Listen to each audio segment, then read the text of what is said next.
Let's talk about Industry 1.0.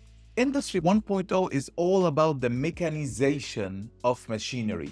This is when the steam engine and all the revolution it brought to the transportation world, like the railroads and all of this, actually was transferred equally to the manufacturing world.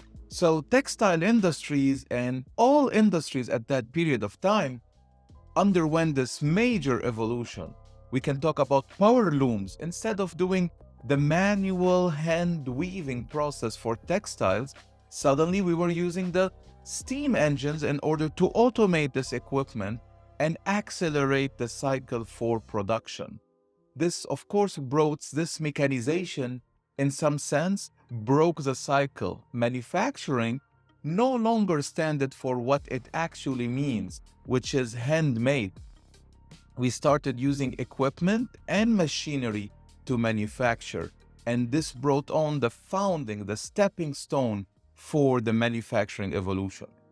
And that is what Industry 1.0 is.